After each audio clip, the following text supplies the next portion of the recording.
उनकी कोशिश थी मेरी आसियां मिटाने की, हम जो है कि महलों का घर बना बैठे। मित्रों, दुनिया का सबसे लंबा तिरंगा फैला करके 2 बार विश्व रिकॉर्ड और श्री लक्ष्मी विष्णु महाहवन दुनिया की सबसे लंबी देर तक अनवरत करने का 3 बार विश्व रिकॉर्ड बनाने वाली संस्था का संयोजक रहने का सौभाग्य प्राप्त हुआ है। और मैं रघुवंश गोरखपुर का वासी हूं, जहां पर गोरखपुर के माननीय मुख्यमंत्री जी रहते हैं, जो पूरे उत्तर प्रदेश को संचालित करते हैं और उत्तर प्रदेश ही नहीं पूरे भारत को लगभग उनका संदेश जाता है सनातन धर्म के लिए। गोरखपुर के जस्ट बगल में वाराणसी नामक स्थान है। वाराणसी में कौन सी ऐसी घटना घटी जिसके कारण आज हम सभी लोग दुखित और द्रवित हैं, और हमें दुखित और द्रवित होना भी चाहिए, क्योंकि इस पर हम लोग चर्चा भी करेंगे। शंकराचार्य को धकिया देना, शंकराचार्य को नजरबंद कर देना, और वो भी ऐसी बात के लिए कि जिस बात की उनकी परंपरागत रूप से उनका कार्य होता आ रहा। हाँ साथियों, मैं आपसे बात कर रहा हूं आपको अभिमुक्तेश्वरानंद सरस्वती जी के बारे में। अभिमुक्तेश्वरानंद सरस्वती जी का एक अभियान था कि जिस अभियान के तहत वो ज्ञानवापी मंदिर के चारों तरफ वो परिक्रमा करना चाहते थे। ऐसा भी नहीं है कि वो परिक्रमा कोई नया करना चाहते थे, परंपरागत रूप से परिक्रमा उस पीठ ने करती आई है और उस पीठ के हिसाब से परंपरागत ढंग से वो परिक्रमा करना चाहते, और भी सरकार के नियम के हिसाब से करना चाहते थे। उन्होंने कहा कि अगर आप 2 आदमी को न्योता देते हैं कि 2 आदमी ही जा सकते, तो हम 2 आदमी जाएंगे।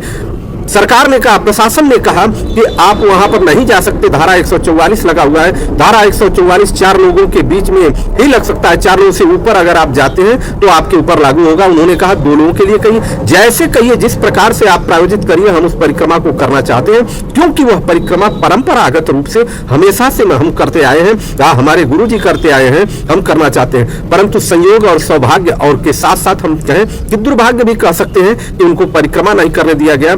परमिशन लेने की आवश्यकता है। याद करिए कि जब अंग्रेजों का शासन इस देश में हुआ करता था तो एक-एक कार्य के लिए परमिशन लेना पड़ता था। आज वर्तमान समय में अगर हम अपने धर्मस्थलियों की परिक्रमा, धर्मस्थलियों की पूजा या ऐसे जगहों पर जाने के लिए बार-बार आप परमिशन के लिए बात करेंगे, तो फिर समझिए कि हमारी आजादी का क्या मतलब हुआ, आजादी किस प्रकार से हुआ।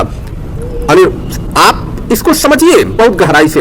हाँ, इसको चिंतन करने की आवश्यकता इसलिए है कि चिंतन इसलिए करना चाहिए कि अभिमुक्तेश्वरानंद सरस्वती जी कहीं इसका श्रेय ना पाए। अभी चुनाव का माहौल होने वाला है और चुनाव के माहौल में कोई एक निश्चित पार्टी जैसे भारतीय जनता पार्टी उसको श्रेय लेना चाहती है, या ज्ञानवापी मंदिर के बारे में वह अपना लेना चाहती है श्रेय कि सब कुछ उन्हीं को मिले, परंतु और किसी को ना उसका श्रेय मिलने पाए।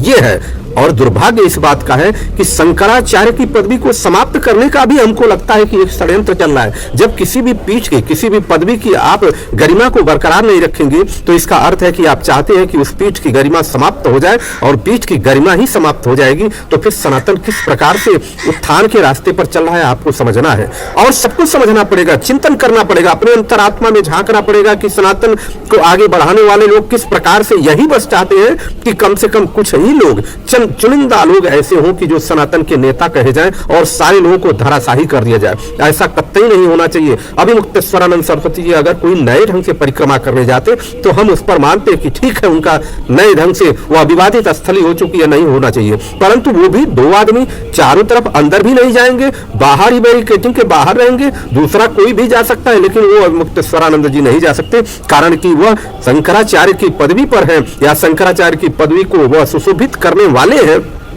और तो और वह पूरी प्रखरता के साथ, पुरी के शंकराचार्य जी के साथ उन्होंने श्री राम जन्मभूमि के ऊपर जो भी प्राण प्रतिष्ठा का विषय आया था उस पर कुछ प्रश्न उठाया था। उन्होंने कभी प्राण प्रतिष्ठा के ऊपर प्रश्न नहीं उठाया। उनका कहना था कि इतनी जल्दबाजी तो हम केवल ऐसी अवस्था में ही कर सकते हैं कि जब हमको भय हो जाए कि इसको कोई कब्जा करने वाला है। आज तो हम स्वतंत्र कर लिए हैं उस जगह को, तो फिर इतनी जल्दबाजी करने की आवश्यकता क्या है। तो ऐसे करने वाले व्यक्ति को आप ज्ञानवापी नहीं जाने देंगे और किसी मंदिर में नहीं जाने देंगे। हमारे पास केवल एक ही बात रहे कि हम किसी को शंकर जी का मंदिर में दर्शन करने नहीं देंगे। हम जिसको एक निश्चित पार्टी ये चाहती है कि वो जिसको प्रमाणित कर दे कि वही हिंदू है, वही हिंदू माने जाए, नहीं तो देश में हिंदू माने न जाए। बताइए, हिंदुओं का ये उत्थान हो रहा है, सनातन का उत्थान हो रहा है। जो सनातन के अंदर ही द्रोह पैदा करने का जो षड्यंत्र चल रहा है, उस षड्यंत्र पर इस देश कहां जाएगा, इस षड्यंत्र पर सनातन कहां जाएगा। केवल दूर से ढोल सुहावने मानते हुए हम सनातन को कैसे समझ पाएंगे। और इसकी घोर निंदा होनी चाहिए कि अभिमुक्तेश्वरानंद सरस्वती जी को पुलिस कस्टडी में आप ले जाते, पुलिस सुरक्षा में ले जाते, 2 लोग उनको परिक्रमा कराते। जब उनकी यह परंपरा है, उस परंपरा को आपने तोड़ने का जो षड्यंत्र किया है, ये बहुत ही निंदनीय है। है और हम चाहते हैं, प्रशासन से अनुरोध करते हैं कि उनके आवेदन पर विचार किया जाए कि उनको परिक्रमा के लिए अनुमति प्रदान किया जाए। नहीं तो फिर समझिए कि सनातन नहीं रहेगा, मंदिर रहेंगे। सनातन नहीं रहेगा, उसमें बहुत ऐसे जगह है जहां पर मंदिर बने हुए हैं।